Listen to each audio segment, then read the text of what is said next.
Spire. I work for ICL. I am a project manager, and I help to manage all of the technical assistance work that we do. You've probably heard my voice before on some of these managed care technical assistance center webinars. I'm happy to be back hosting this morning with two of my colleagues from ICL. We have Chris Copeland, the Chief Operating Officer at ICL, and Noah Isaacs, the Managed Care Project Manager at ICL. They'll be walking you through some of the lessons learned from their experience as New York City providers in the transition to managed care. So just a few things to go through before we kick off this morning, just some housekeeping details. As many of you know who have joined for our webinars before, we have the capability of chatting questions in throughout the webinar. We want to encourage you to do so frequently and often. If you look to the right-hand side of your webinar screen, you'll see a chat box. We would encourage you to type in all of your questions there and submit them. We will try and monitor throughout the webinar so we can answer questions in a timely fashion. Most likely we'll answer the majority of questions at the end of the webinar. So that everyone knows, the slides are posted at mctac.org, and a recording of this webinar will be available as soon as we wrap, usually less than 1 week it takes to put it up on our website. Additionally, we've created a one-page document that is a resource. It's of 5 questions your agency should be asking, and it's also going to be available within the week. We'll most likely email that out to everyone who registered today, as well as to post that on the MCTAC website. And again, as we record these webinars and post them on our website for the future, we just want to remind everyone that information and timelines are current as of the date of this presentation, which is Tuesday, June 7th, 2016. Okay, so our agenda for today is to do a very brief MCTAC overview. We'll dive right into lessons learned, and then we'll have time at the end for question and answers. So for those of you who might not know, MCTAC stands for the Managed Care Technical Assistance Center. We're a training, consultation, and educational resource center that offers resources to all mental health and substance use disorder providers in New York State. Our goal is to truly provide training and intensive support on quality improvement strategies, including business, organizational, and clinical practices, to achieve the overall goal of preparing and assisting all behavioral health providers in New York State with the transition to managed care. And these are some of the MCTAC and CTAC partners. The TAC partnership is, specifically the Managed Care Technical Assistance Partnership, is made up of a strategic partnership between the McSilver Institute for Poverty Policy and Research, which is housed out of the NYU Silver School of Social Work, and the National Center on Addiction and Substance Abuse. Additionally, there's a large number of providers that you can see their logos at the bottom. They really contribute to the expertise. They're provider and advocacy organizations, and they really help to contribute to the different areas of technical assistance that we provide through these webinars and in-person trainings across New York State. So with that, I am going to pass along to my colleagues, Noah and Chris. Good afternoon. This is Chris Copeland. Me and Noah will be taking you through some of these lessons learned. The agenda that we have covers these areas that are appearing on the screen very slowly as I click through this. For some reason it isn't happening. Just give us a okay. So we want to cover these areas in terms of what we've found over the last now 6 or 7 months in dealing with managed care here in the city. And really, with the approach we've taken with this webinar is it's not really in any way a commentary on managed care, on the move to managed care. The approach has been how well have we accommodated to a changing business environment.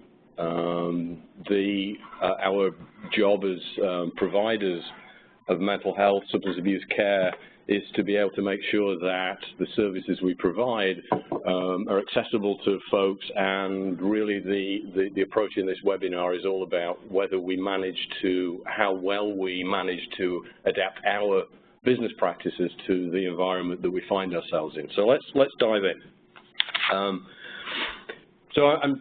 I'm sure that everybody is working feverishly to prepare for managed care, and that you have some sort of readiness team prepared.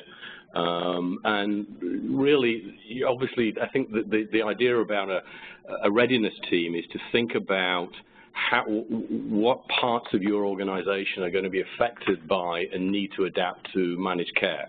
I think it's really important to think about the changes that are going to be affecting your agencies are going to impact just about every aspect of the agency. What we found really clearly was that there isn't one part of the agency that needs to be prepared for this. It's going to affect everything.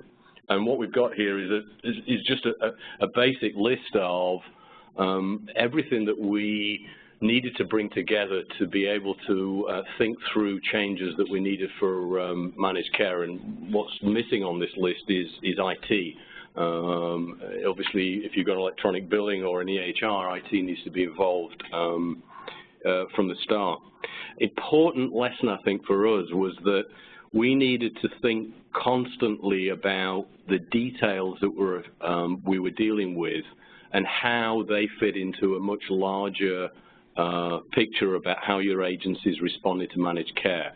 And what I mean by that is on a day-to-day basis, we found ourselves trying to problem solve issues, but we needed to make sure that those problems didn't just satisfy today, but fitted into a larger concept of what we were trying to do in terms of managed care. And that needed, I think, somebody who could think both strategically and detail-oriented at the same time.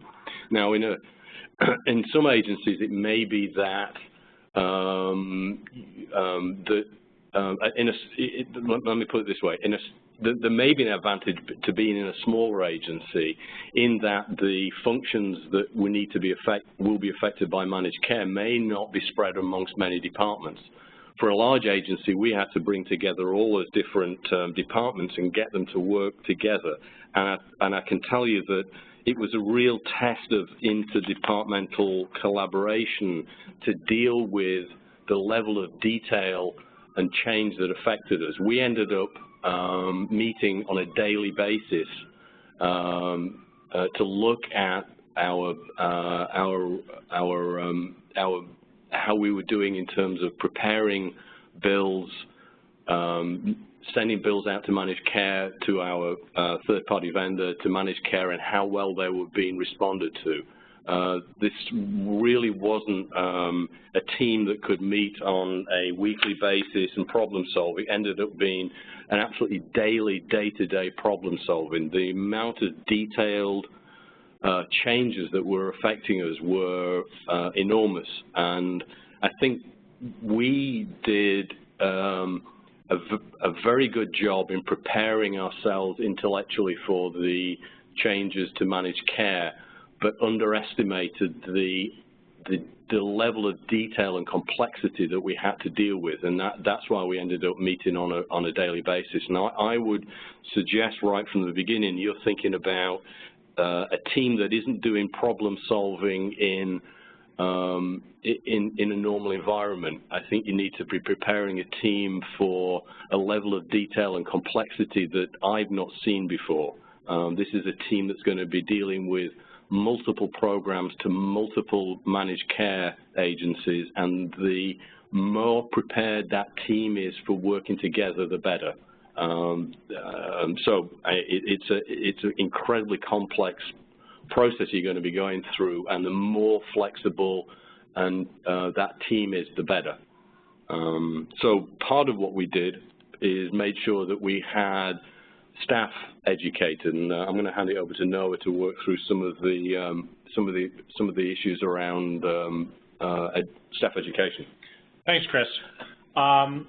So one of the things we felt like we needed to do was really to educate just the basics of what managed care is to our frontline staff, to the back office, so that everyone was really on the same page and was starting from the same place.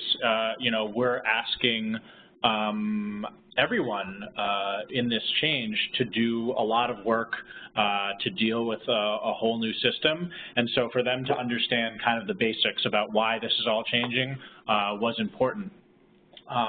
So, you know, because things might be changing, like limits on service duration, or, you know, clients might be getting letters from managed care companies, and the ability for your staff to be able to explain to your clients what that's all about is obviously important. And then, you know, this is a new system for how we're billing.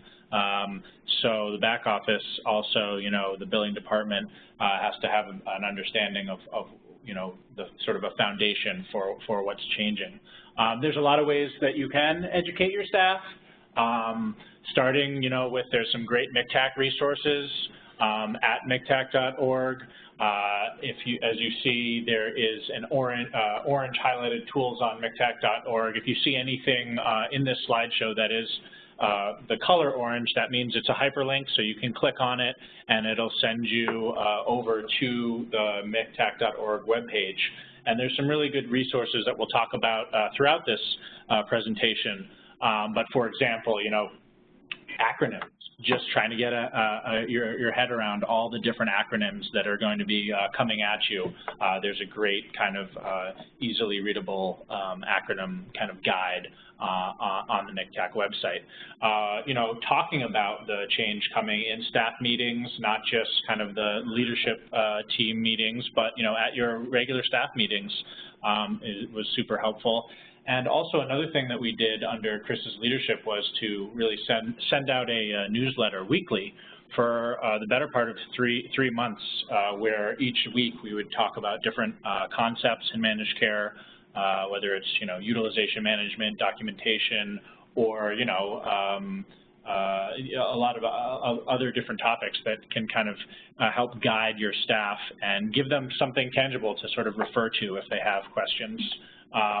There's also formal trainings with MCTAC, with NIAPers, with different trade organizations that, you know, it's good to sign up for, certainly. If I can just say something about those newsletters, I think Sure. now one of the important things about those newsletters was that it was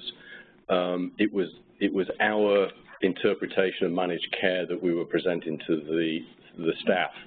So the staff of I think one of the important things we did was make sure everybody in our agency got an understanding of managed care through ICL's view of managed care. So we integrated our sense of managed care through our mission and vision about what's important in terms of the changes ahead. And I think that's going to be different for every single agency on this call, and something that was very valuable, because as we began to pour on more and more challenges to our staff, at least they understood why those challenges were taking place.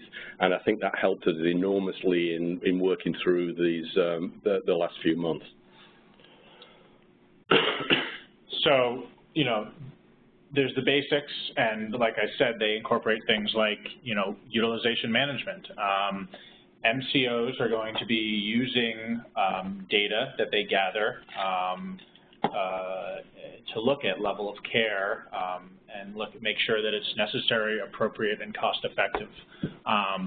So they're going to, with all their claims, tracking of claims data, the MCOs will know a lot about client services, perhaps even more than you ever wanted them to know, or more than you know.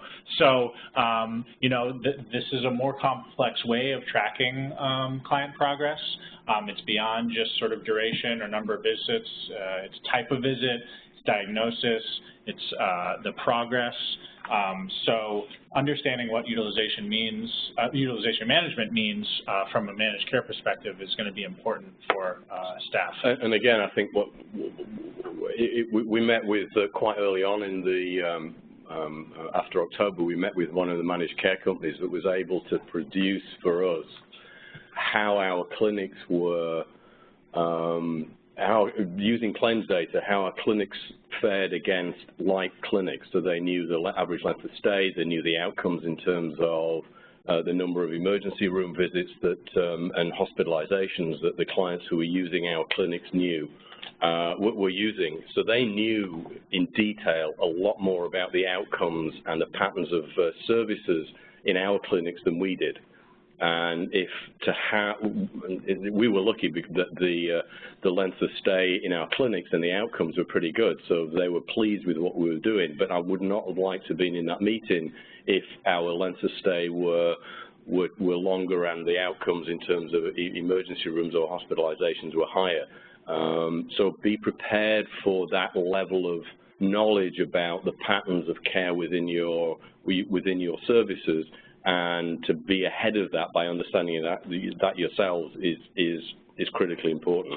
And just to clarify, in terms of when we're talking about some of this from ICL's perspective, ICL has outpatient mental health clinics, ACT programs, PROS programs.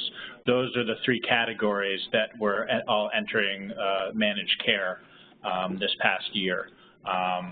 So just so everyone has some context for exactly what types of programs we were dealing with.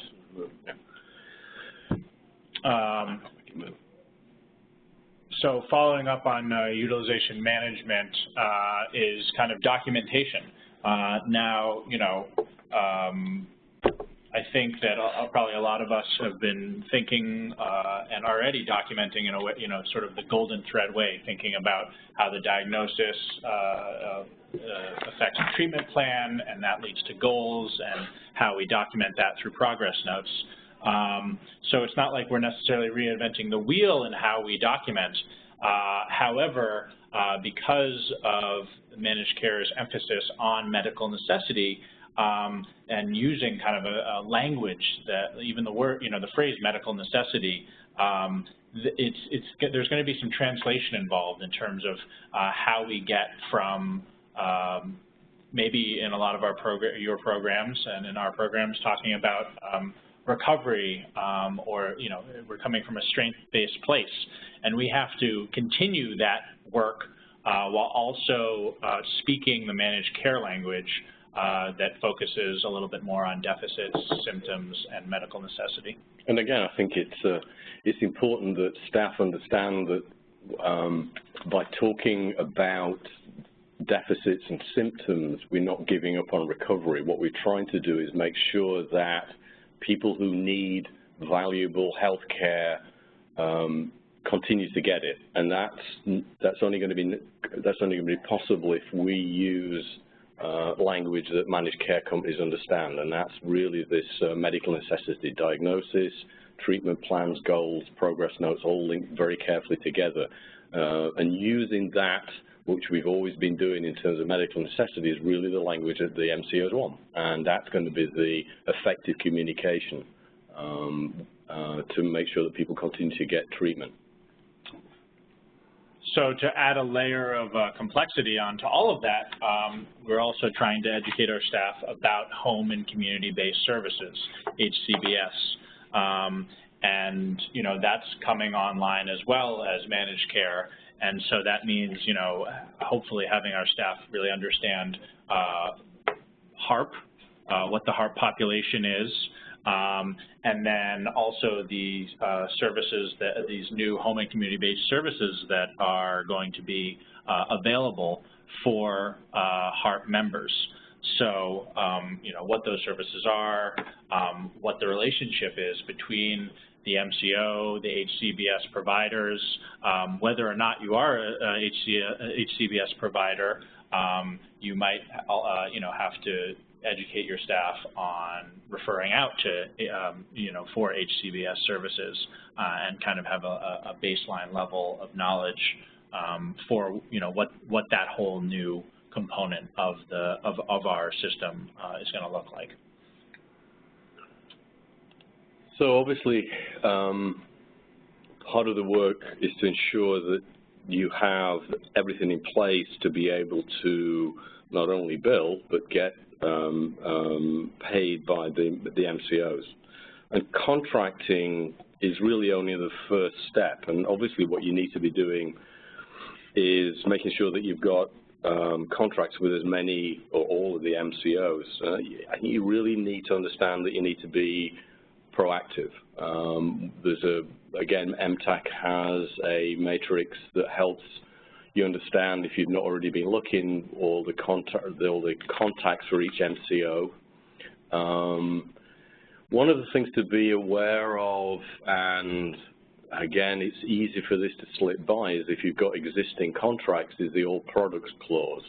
The all products clause will mean within an MCO contract that you have to take all of their insurance products, including commercial. And if you're being used to only seeing Medicaid clients or only want to see Medicaid clients for financial reasons, it's very, very important to watch out for that all products clause. The way to negotiate that is to look at the contract you're signing and make sure it says it only talks about all Medicaid products. You don't want to end up in a contractual arrangement where you have to see people who basically you can't afford to see. So be careful about that. Again, there's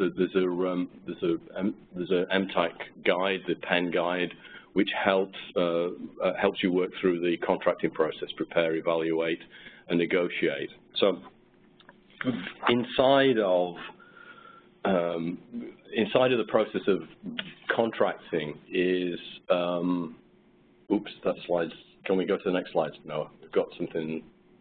Okay, so beyond contracting is, I'm going to use credentialing as a catch-all phrase.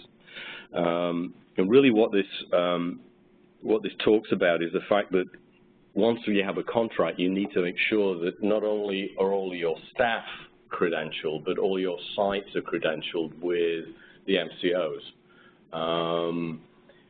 This means that all of your programs in all of your sites need to be updated with with each of the MCOs. It means that you need to be communicating with the MCOs in different ways. Each of them is going to need a different form, a different way of doing it, and you need to be assertive. You can't expect the MCOs to have all of your sites, know everything that you're doing.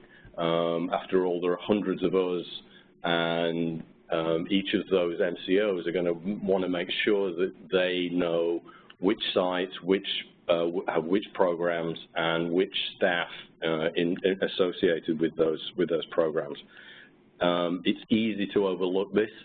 It's easy to assume that the MCOs have the right names, the right email addresses, the right programs in the right places, and the right staff associated with it. It's an important part that you're assertive and reaching out to the MCOs to make sure that all those things are accurate. Again, a lesson learned for us was completely our error in assuming that one of the MCOs had our sites, had one of our programs in one of the sites, only to find out months later that emails from that MCO have been going to an email address that didn't really exist anymore, and now we're struggling to get paid for a service over a number of months because the MCO hasn't got information about that program in a certain site. So if you're dealing with multiple programs and multiple managed care companies, the lesson is to make sure that all of those managed care companies know all the detail, and you know that very clearly. Just an additional thought on contracting is, remember, and I suppose this is true for everything we're talking about, that in 2 years' time you're going to be working with managed care companies about negotiating rates. And really, a lot of what we've learned over the last 6 or 7 months is a lot of this is based on relationships, and the better that you perform in terms of making sure your contracts and all the services are credentialed is only going to help us in good stead in terms of relationships going forward. So I think it's one of those.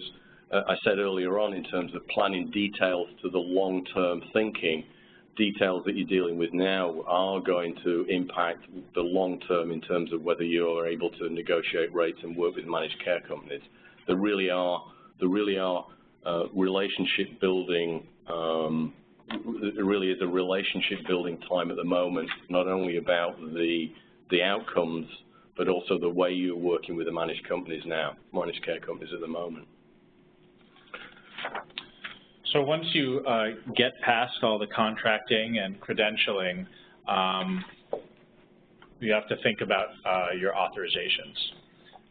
Now, authorizations, you do have a grace period of 3 months, 90 days before you have to start getting authorizations for your clients. However, that 90 days goes by in what seems like an instant.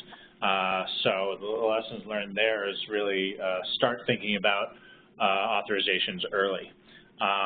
And really one thing that is incredibly important, and not just for authorizations, but really just going forward, is to have the ability to sort your clients by MCO and by program, because you're going to be you have to think about your clients in a different way and kind of in some ways silo them by MCO, given the fact that each MCO might be asking for information about your clients in a slightly different way. So you need the ability to sort your clients by MCO. This is also, just to throw out there, this is a learning process for the MCOs as well. A lot of them are getting up to this speed in some ways at the same time that all the providers are getting up to speed. So for example, we were surprised, but we had to let the MCOs know who our clients were in our ACT and PROS programs. Obviously, we had to do that in a secure way, but they didn't necessarily have that information. They were seeking that out from us. We had to organize and sort our clients by MCO and send them over lists of those clients at the start of the authorization process. In terms of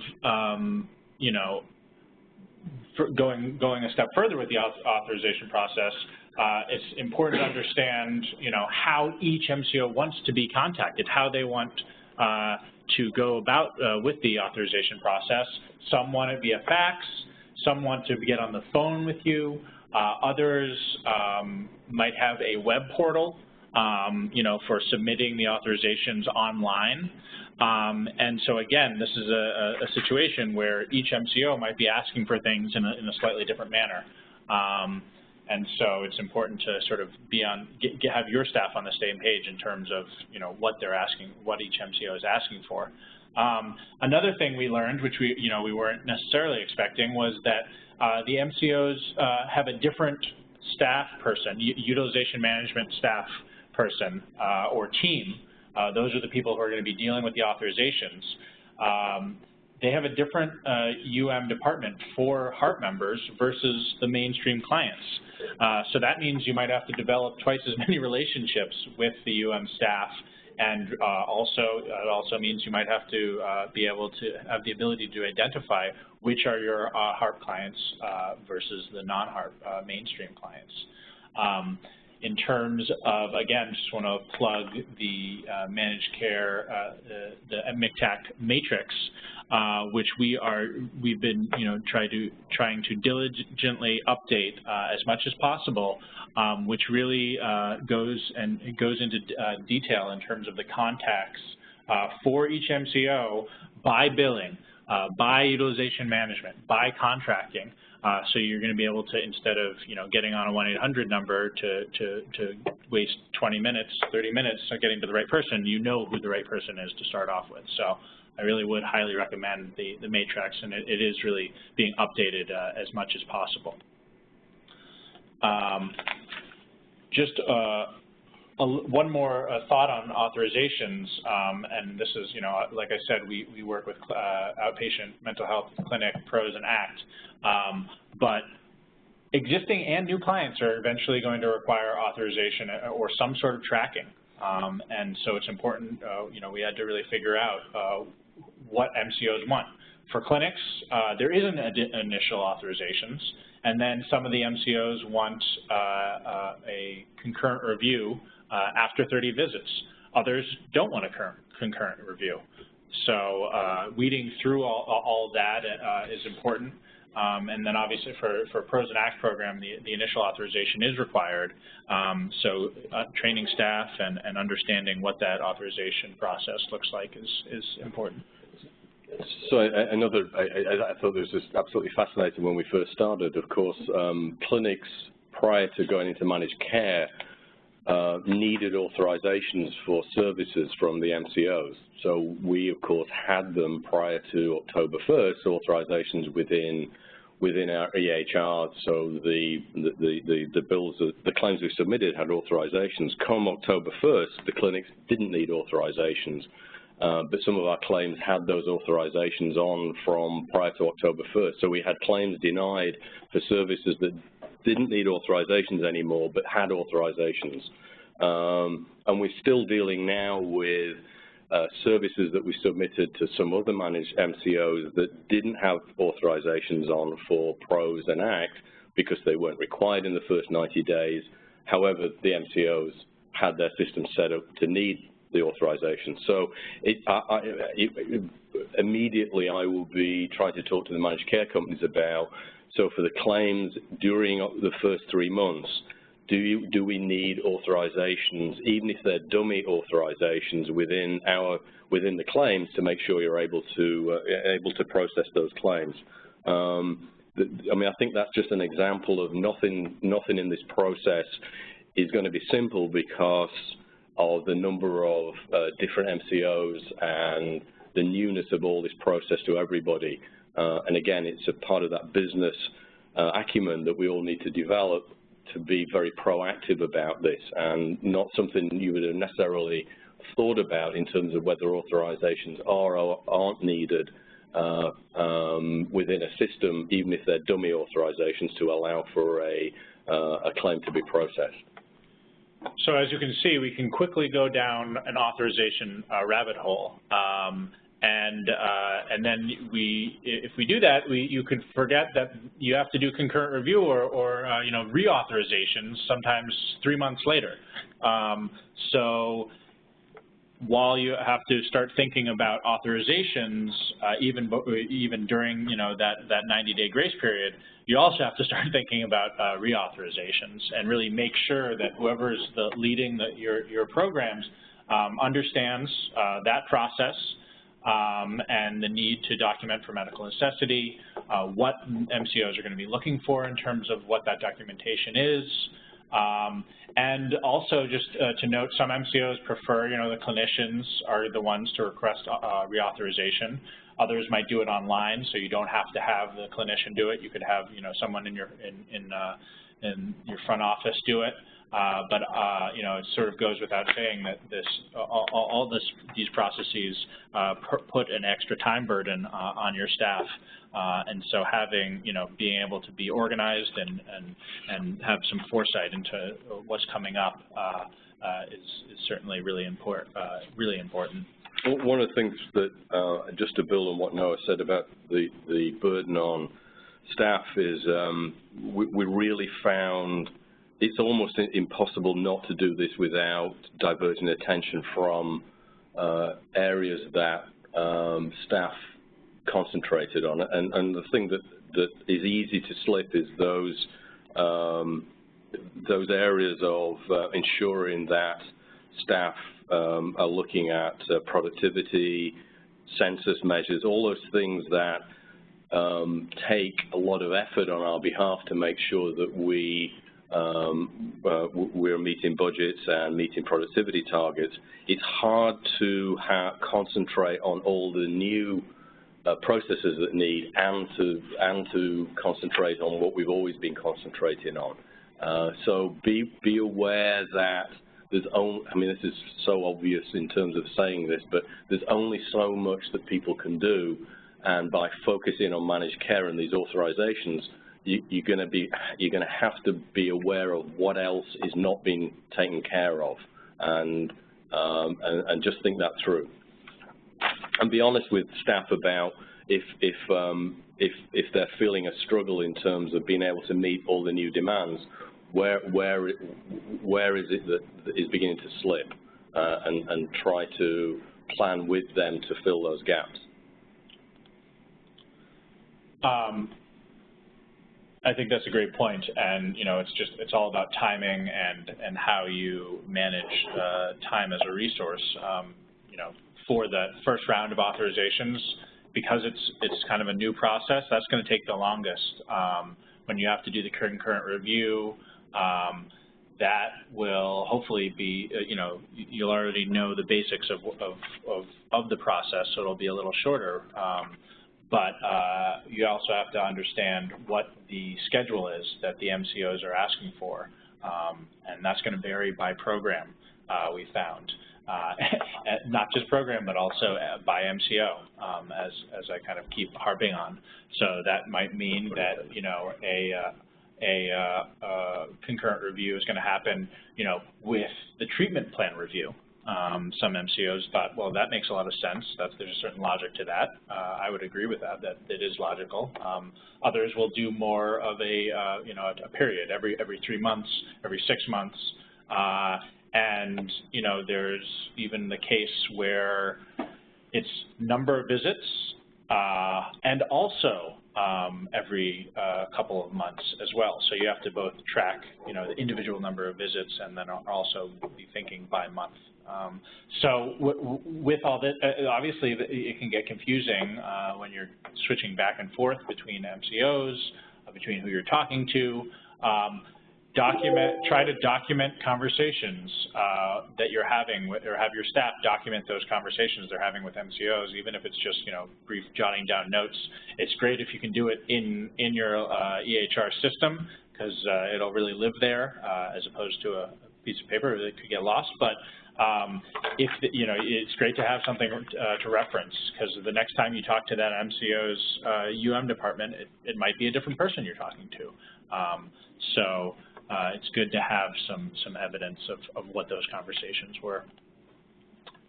I just wanted to briefly touch on just the idea of tracking outliers. We talked a little bit about it in terms of utilization management and how the MCOs are looking for patterns with outlier management. And so what does that mean? That means that it's going to be important to understand service use patterns. I think we've always been in the mindset that you should start discharge planning from day one, but now there's even kind of more of an emphasis on that because of how the MCOs are looking at data. In fact, so for example, one MCO said that the expected outpatient mental health clinic visit frequency should be 2 times a month.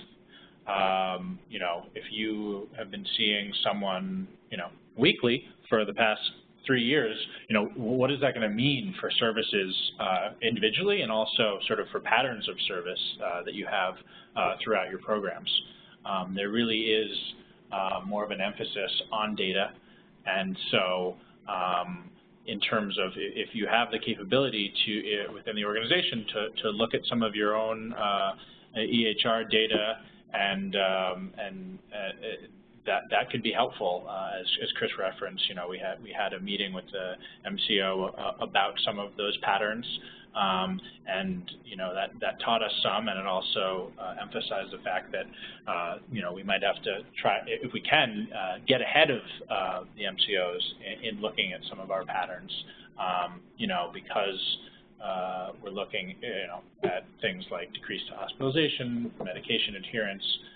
Those are measures that MCOs are going to be looking at, so we have to start looking at that as well.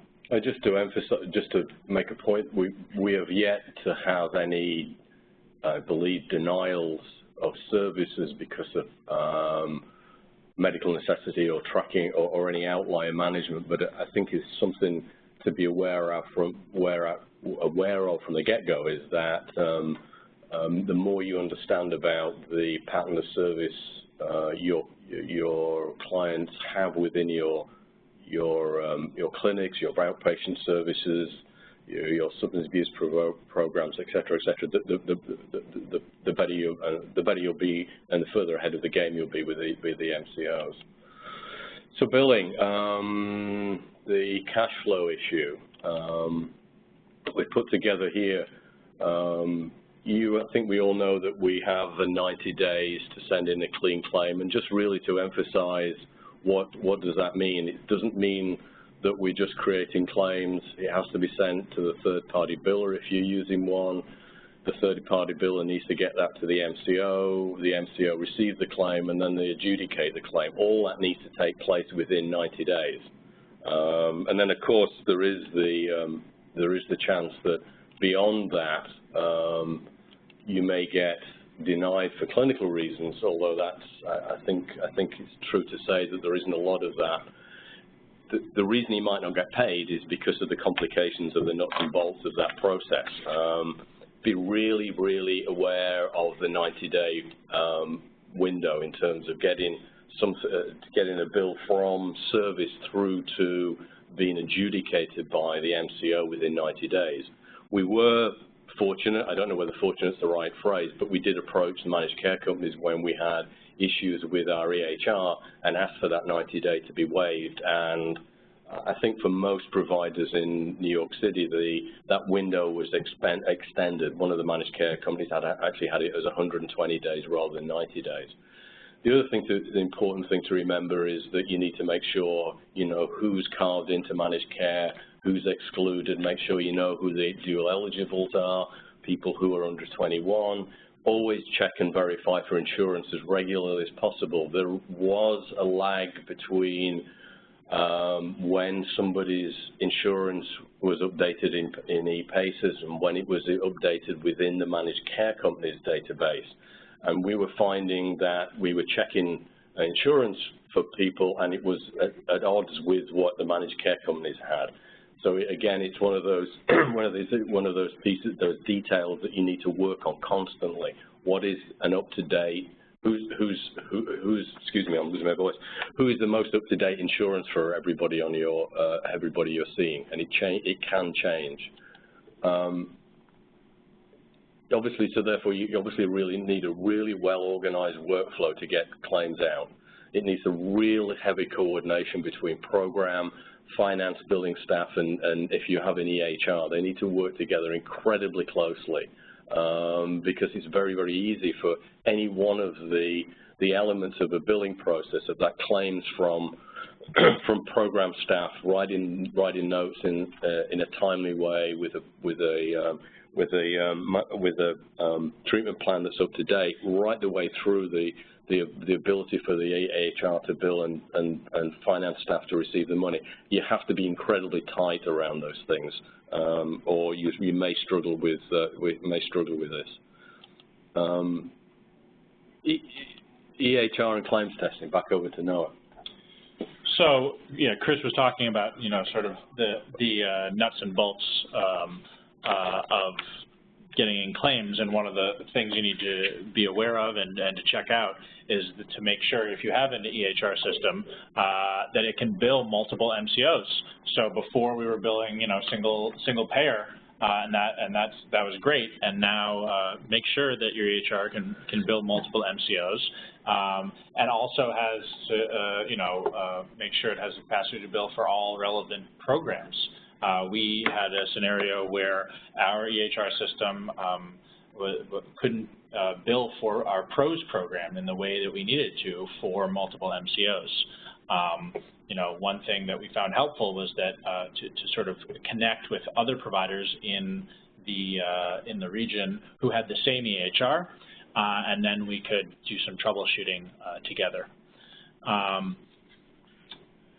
So, you might have to modify your EHR system in terms of anything from, maybe you're using a new assessment tool to help measure, what your client's, strengths are. can that be put in your EHR system so it's a smoother overall process? Do you have the ability to input authorizations into your EHR system? You know, now that authorizations are required in the managed care system.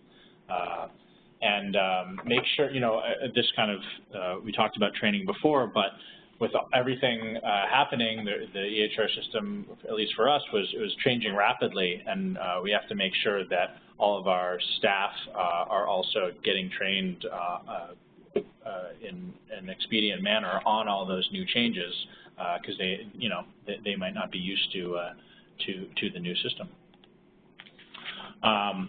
And then, you know, once you have that all squared away, then, you know, we want to emphasize the importance of claims testing.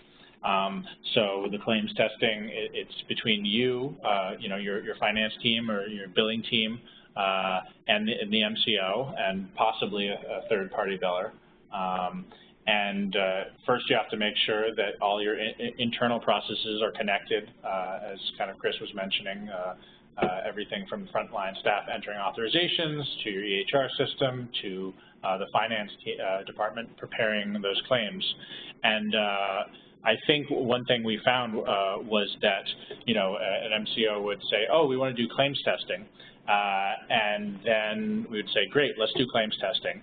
And we did a claims test with our, you know, a bill for our clinics. And they said, okay, yep, that works, and that was it. And we only got to test with, you know, our clinics and not our other programs. And just because something's going to work with with the clinics doesn't necessarily mean, because this is all, you know, complicated, that it will work for all your programs. So, I mean, really, we just kind of want to emphasize that there is a limitation to just testing with one program. If you can, try to test with multiple programs and, of course, multiple MCOs. You know, if someone's not offering claims testing, you know, push the MCOs on it.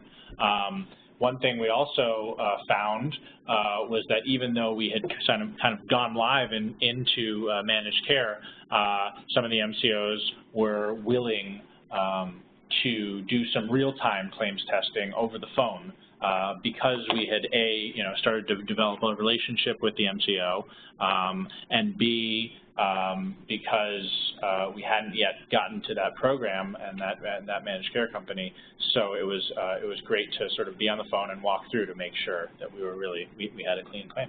And again, I think it's one of those areas about being assertive, but I think the reality of being able to claims test all of your programs with all of the managed care companies, it's unlikely that that's going to be the case. I think the real-time claims testing is an important element of this, and also the limitation of claims testing means that there is going to be some impact on cash flow, which I'm going to come back to later on.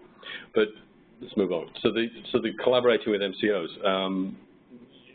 Part of the advantage of being second is that some of the MCOs will have had a lot of experience with the services we provide and the environment within New York. So that's going to be an advantage, but there are also going to be a number of managed care companies who are starting afresh in other parts of the state. So don't expect that necessarily the MCOs have an experience with our systems and with our programs. Okay, yeah. So, you know, check each MCO website for the list of providers. Is your agency listed? Is it the correct services? We've talked about this before in terms of making sure they have your contact information. Make sure you know who your provider relations is. Don't assume the managed care companies are going to get everything right either. And certainly in terms of talking to managed care companies about authorizations and systems, you don't assume you're actually talking to somebody who's in New York. A lot of the authorizations actually, a lot of the authorization staff, sorry, are actually in other parts of the country and might actually not know much about the model that you're providing. If it's a PROS program or an ACT team, you may have to explain to the authorization what it is you're doing and how the program works. And part of the authorization discussions we've had with many of the MCOs is they wanted shorter authorizations for particularly ACT and PROS because they wanted to understand the people within those programs and the service delivery models we were providing. And the assumption and the discussion we've had with the MCOs is that over time those authorizations will lengthen, but at the moment they were looking in more detail about what we were doing and how we were providing services. But the bottom line of that is that the MCOs, and the message I've given to our agency, and I think is a really important one, is that the MCOs are really in partnership with us to make sure that we can deliver services to people. What we've learned from talking to the MCOs over and over again is they don't want to deny people service. They want a system that's working smoothly enough that the people who they provide services to can get appropriate ambulatory outpatient services, because their real fear is that they're going to be on the hook for some services that are much more high cost to them. So if we fail in an outpatient setting, it's likely that their costs are going to go up on an inpatient setting. So remember that in terms of talking with the MCOs, they really want to partner and collaborate with us to be able to provide a service system that's working smoothly. Nevertheless, cash flow. It is, I think, inevitable that because of this system is so complicated that cash could get compromised. And if there's one big lesson to learn, I think, is make sure that you have a contingency plan for interruption of revenue while you sort through some of these complicated details. And if you haven't been in contact with your bank already, I would suggest that you do, because I think it's very likely that cash flow will be compromised. And I think that's from an agency that has prepared well, that had a sophisticated approach to this, and not just ICL. I know other agencies have had similar issues with revenue being interrupted, and again, that's no comment at all on anything other than our ability to manage or prepare for a new business environment. And part of that is looking at cash and being ready for that interruption. So I just wanted to, in sort of closing before questions and answers, just wanted to plug a few tools and resources. Again, the managed care matrix includes a lot of great contact info for your region, and it goes by region. There's a great interactive frequently asked questions section of the website. That's great. There's a billing tool that really gets into the nitty-gritty of the UB04 form. And there's a section called Get the Right Tools that really has a lot of the trainings and lessons that MCTAC has provided over the course of the past 6 months to really 12 months, even longer than that. A lot of good trainings in there that get into the specifics on different types of services, everything from really everything we've mentioned, whether it's utilization management, contracting. There are good resources and webinars and presentations and tools for you to check out. Here's an example of the plan matrix. Yeah, and I think what's interesting, something to keep in mind about the matrix, is that it's searchable not only by region and by plan, but also by county. So providers can click on this map, they can go to the county where they provide services, and they can find the plans that are active there. And even drill down a little bit further and find contacts by specific topics, whether that's contracting, utilization management, that's all included in the tool. And as Noah had mentioned earlier, we are constantly updating this. So if there are things that might not be updated on there, we are on a regular basis looking at the information that we have and looking to update it. As soon as we get information from the plans, we make sure to update our website as well. So there's been some questions about whether this is just related to clinic services and questions about how does this affect HCBS services. I think what we've tried to do and hopefully given some idea that our experience of this may be based on clinic and HC and ACT and Pro services, but there's a lot of this is really applicable to anybody that's trying to work with managed care companies, be you an OASAS provider, be you an HCBS provider. Any of what we've talked about is how to adjust to a very complex and fast-moving environment. So please take this as a general sense of things that we've learned over the last 6 months, rather than being specific to any one of those clinical programs. So I think before we dive into some more questions, we are just going to, I think Noah just wanted to run through these final resources. We want to take this opportunity to encourage you, if you have a question, to please chat it in. Noah will review this last slide, and then we'll take a go at the questions. Yeah, just quickly, you know, there are places beyond, you know, where your voice can be heard, beyond just sort of talking to the MCOs. There are going to be state DOH kind of MCO provider meetings where, you know, everyone comes together. That happened in the city, and that'll happen, you know, in the rest of state as well. There also, OMH and OASIS both have an email. If you have a question or an issue that arises that, you know, you're not getting answers from the MCOs, or you're getting conflicting answers, please, OMH and OASIS, they want to know. They are checking these mailboxes and you know, looking for issues that are arising and really trying to work with everyone to find solutions and answers to any questions. So with that, there's definitely been some questions that we have, and it's now 1 o'clock, and we'll start the question and answer period right now.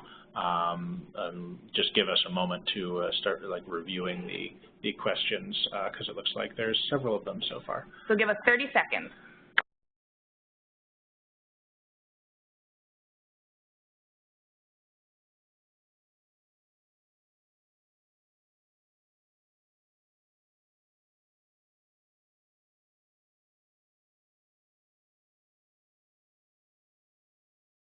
There was a question that came in that the question is, I was told by a provider rep that authorizations is not required if we are contracted.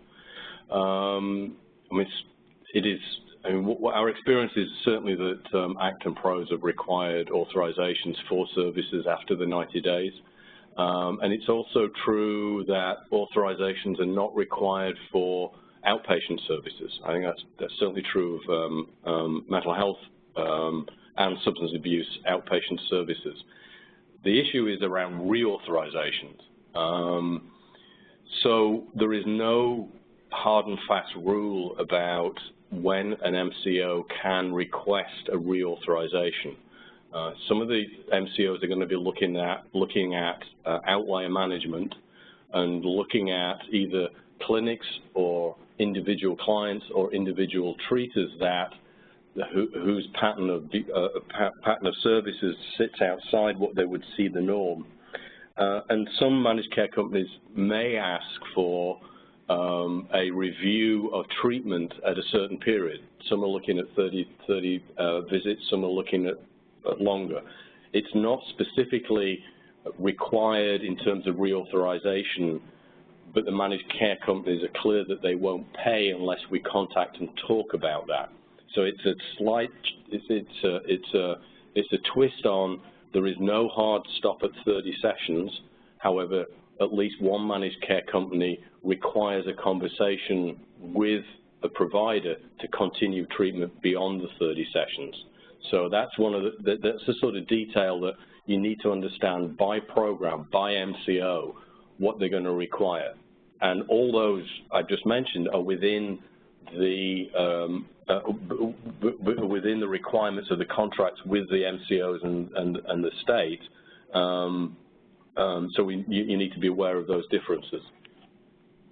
And I just want to clarify also, MCTAC, as we've noted, has a ton of resources. We've done a lot of presentations related to billing, related to utilization management, a lot of details by program type, related to concurrent review and authorization. If you do have specific questions, we'd encourage you to visit the website and look at those trainings that are up. The slides are up there, and it goes specifically into detail about that as well. One question was, could you tell us which assessment tools are being used to determine functional deficits for medical necessity? I found that across several of the MCOs, they actually will have a list of functional deficit assessment tools that they suggest are ones that they've used in the past. ICL has used the DLA 20, which is one that it seems all the MCOs are happy to look at, and training on that has within the agency has gone well. So we're pretty happy with that tool, but that's not an endorsement necessarily of that tool. That's just the one we happen to use, and most MCOs have kind of a list on their provider portal website as to what different ones that they suggest as well. There's also a question here about there's very little room for rate negotiations with MCOs. Yeah, I mean, for the first 2 years, the government rates are the rates that we will get paid. And again, one of the things to be watching out for is if the rates being paid by any of the MCOs don't match the government rates, and that's in place for 2 years. Now, the suggestion is after 2 years, then those government rates will not be don't need to be honoured by the MCOs, and that's when we get into the place where we may be negotiating with the MCOs. It's a couple of years ahead. It's a couple of years hence, and what we're suggesting at the moment is it's going to be easy to do that if you know your outcomes, and it's going to be easy to know that if you've had a good working relationship with the MCOs. This is the preparation, a longer-term preparation for that when that happens. So. Again, planning for the future, but for 2 years, the government rates are in place. There's a couple questions relating to specific requirements for authorizations or documentation. As Meg and I have said, there are resources at the MCTAC website that really go into real detail about specific authorization requirements, what documentation MCOs are looking for. In this webinar today, we tried to give an overview of kind of the different lessons learned. So we didn't sort of provide in this presentation sort of the exact details of all authorizations. So it's not an exhaustive presentation in that respect. Do you know what the ideal timeline for and discharge MCOs think are best practices, or is this based on diagnosis? And again, I think the important element of this is if you can prove and show that there's medical necessity and that somebody is benefiting from the treatment you're providing, the timeline and discharge is going to be more in your control than the MCOs. Without that knowledge and without that understanding, then it's possible that you may not be able to justify ongoing treatment, and that's when discharge is going to be suggested by an MCO. Again, we haven't reached that point yet. I don't think in any of our work with the MCOs. This is still a learning process, so nothing yet that's showing us that those timelines are being pushed on us. Simple question, what is dual diagnosis and what is OPWDD? Dual diagnosis in our slides applies to somebody who is dual eligible. Sorry, I was reading the question wrong. Dual eligible is somebody who has Medicaid and Medicare. And for the purposes of managed care at the moment, those folks are not enrolled in the managed care because of their Medicare eligibility. And OPWDD is the Office for People with Developmental Disabilities. So again, that's not anybody who is receiving services from OPWDD is not part of the MCO, the managed care at the moment. So I do see a lot of questions on here. I want to thank everyone for your questions about HCBS-related services. MCTAC has been doing quite a bit of webinars and trainings recently, and we do have, again, a lot of resources on our website specifically related to the different HCBS services, also authorization, billing. So I want to encourage everyone to head there for any of the questions they have about HCBS. I'm just looking for. And we're getting more and more questions in, so if you just give us a minute, we'll sort through some more.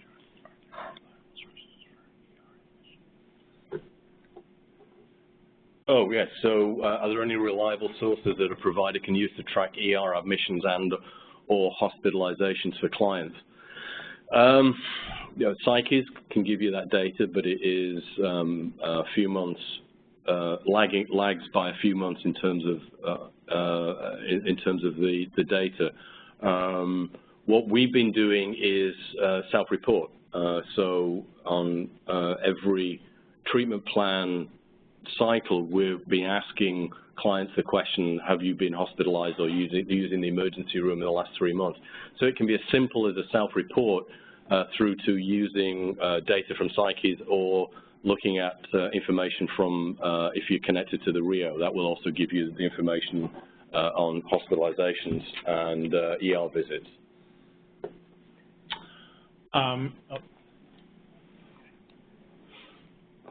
If we contact the HARP contact at an MCO, will that contact person be able to provide us with a list of HCBS providers who are in network? It's a great question. I think the answer is that they should be able to, but that list may not be exhaustive because we have found, at least in New York City, that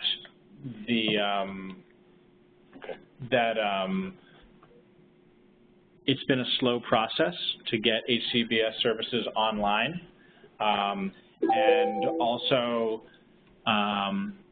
some people have providers initially indicated that they would be providing HCBS services, but they didn't fully commit to it, and now some have dropped out of wanting to provide HCBS services. Therefore, I don't really have a great answer to that question because we're still kind of ramping up in New York City in terms of HCBS services.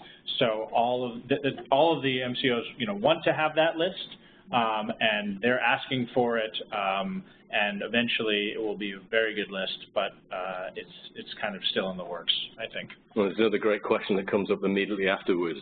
I recently heard that only 22 or so individuals were approved for HCBS services in New York. Can you confirm this and explain why? I mean, I think that number is what we're hearing as well, and I think it's due to the process of assessing folks for HCBS services and organizing between the MCOs, the health homes, and the HCBS providers an efficient way of that happening has been very slow. I think we've received as an agency probably 8 or 9 or 10 people for HCBS services.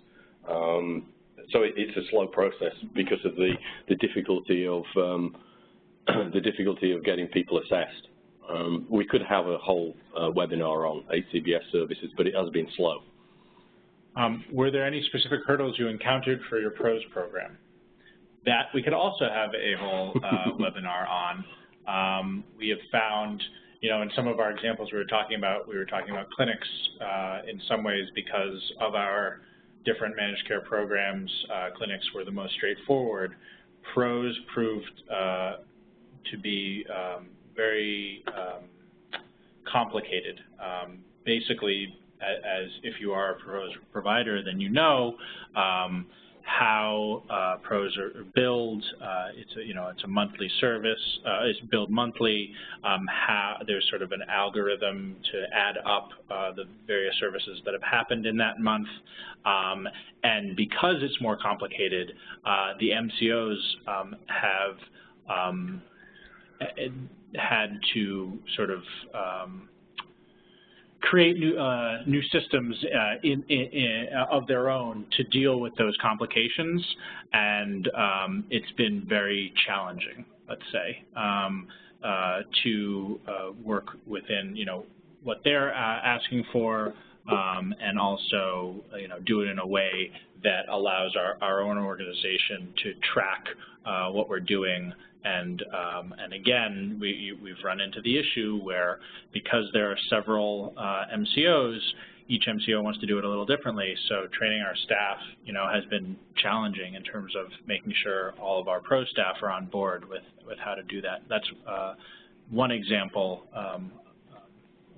So there's a good question from Megan Schilke, if you're still on the line. But she asks, can you talk about how you staff this within your organization? Did you hire new people? Did you repurpose, reassign existing staff?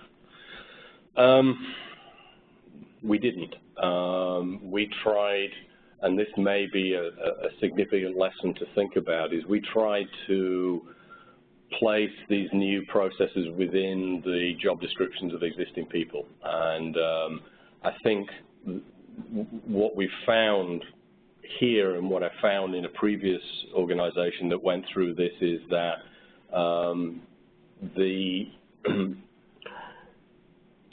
it is worth thinking about increasing the staff within your clinical programs to meet the demands, maybe temporarily. But without that, I think what you're going to find is that people focus on this at the expense of other parts of processes within the organization. I think what we found is that productivity was one of the things that suffered because of our need to focus on managed care. If you're in the position to be able to hire specialist staff to look at authorizations, to help you project manage across the organization, I think that would be incredibly valuable. So I think it's worth considering specialized staff to deal with managed care. Can I jump in for a second? Yeah. I saw a question pop up about regional planning consortiums, and it's a timely question. So for our rest of state providers who are tuned into the webinar, there are some ongoing regional planning consortium kickoff meetings ongoing. We had a few last week on Long Island. This week, I believe they're going to be in Albany, and I think the Lower Hudson. They're going to be ongoing in Western and Central New York, and all the way up to Plattsburgh, I believe, extending into July. So if you want more information about that, I believe there's a registration system. If you want to attend, I would encourage you to visit the Council of Local Mental Hygiene Directors website for more information. Thank you for that question, and I encourage people to go to that website and find more information. There's a question here about how do we track the 30 visits. We're lucky that we have an EHR that we can put an authorization or a dummy authorization in, and the system prompts us around the number of visits, or we can run reports depending on how many visits we've used.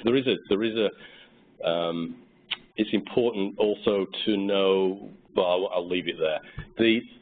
That's too much detail. If you don't have that, then you need to put something in place, and it could be as simple as an Excel spreadsheet, to each staff having a piece of paper and checking off every time they see somebody. But without that, you're really going to run into problems if one of the MCOs really needs those 30 visits. But ours has been done within the EHR.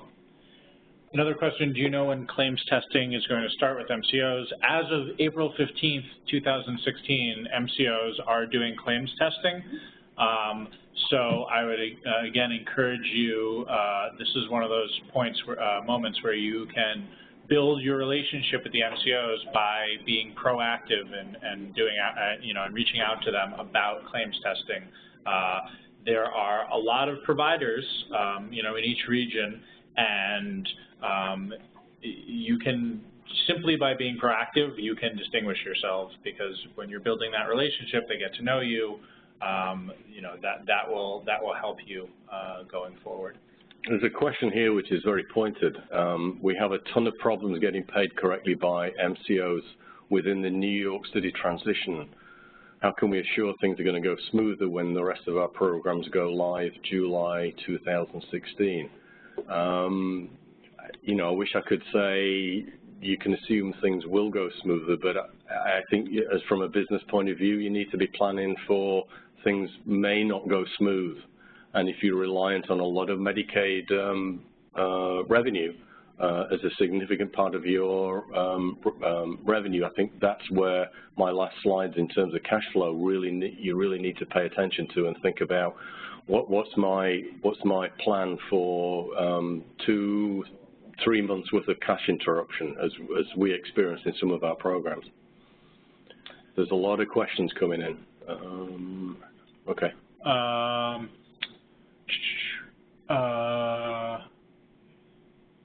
Sorry. Oh, have there been any reports of NPI discrepancies, either with the state or MCOs, particularly when it comes to rate assignment? Not that we know of, not that we've heard of. I will say, though, just speaking about like NPIs and credentialing, it's important. MPI is one of the main ways for credentialing that the MCOs are going to track you. So it's important to make sure that maybe if you have more than one MPI number as an agency for one program versus another, just be really detail-oriented about getting those the right credentialing in for each program. There's a question here about having licensed OMH beds and congregate and treatment apartments. No, that's not moving into managed care. That's going to remain fee-for-service. There is no plans, as far as I'm aware or I've heard of, that those will be moved into managed care within any time frame that I'm aware of. So that's going to remain part of the fee-for-service billing as it has been. And we've found no interruptions with our treatment apartment billing at all. So that's one piece of the Medicaid billing that I think you can continue to rely on as we move into managed care. When does the 2-year window end? Is it October 2017? So that's a good question, yeah. So I think what we need to clarify is whether it's, I'm guessing this person is a New York City provider. So if the 2-year window, if you went live with managed care October 1, 2015, then 2 years from then would be 2017. So I just didn't want to confuse the rest of state providers that might be on the call as well. Right. So the 2-year window for the rest of state presumably starts July 2016 and would end July 2018. And just to clarify again, we are talking about adult behavioral health providers in both scenarios. If they have Medicare and Medicaid, will we still continue to bill Medicaid as we did before? So dual eligibles, so Medicare and Medicaid are dual eligibles and they're not part of the managed care system, and you would continue to bill as you do now. Is it normal for MCOs to request Social Security numbers for board members in order to be credentialed? Yes. And that's something that you need to think about in terms of whether your board members are prepared to give up their Social Security numbers.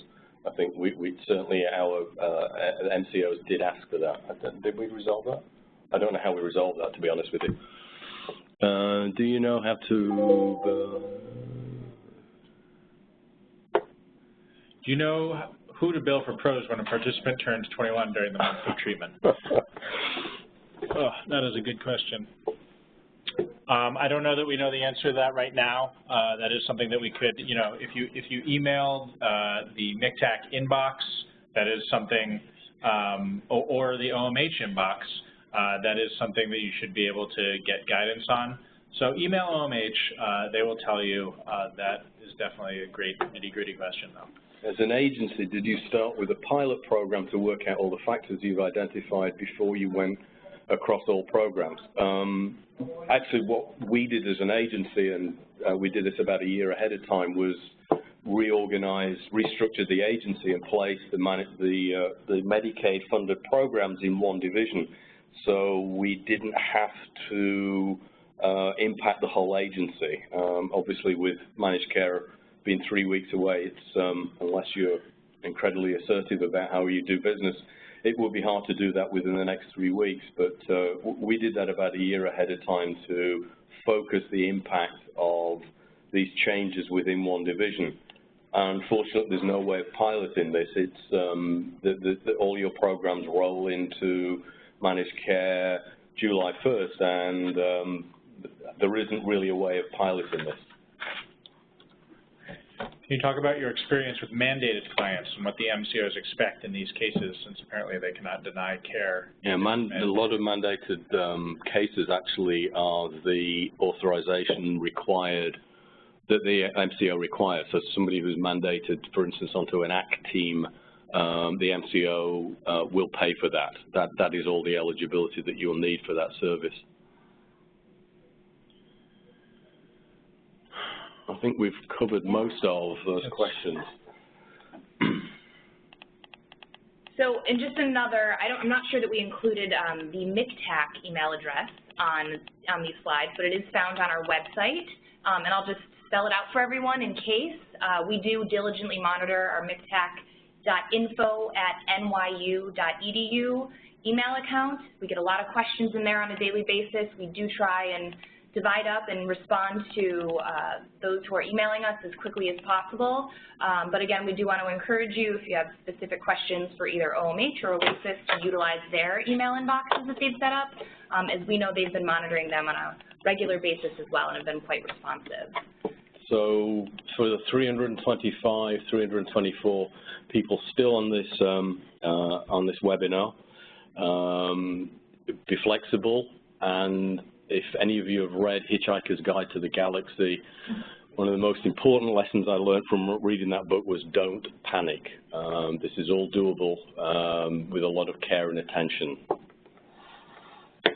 Thank you so much. Thank you so much. And again, email questions to OMH, to OASIS, to the MCTAC website inbox. If we didn't get to answer your question, we will there. Thanks so much, and have a good day.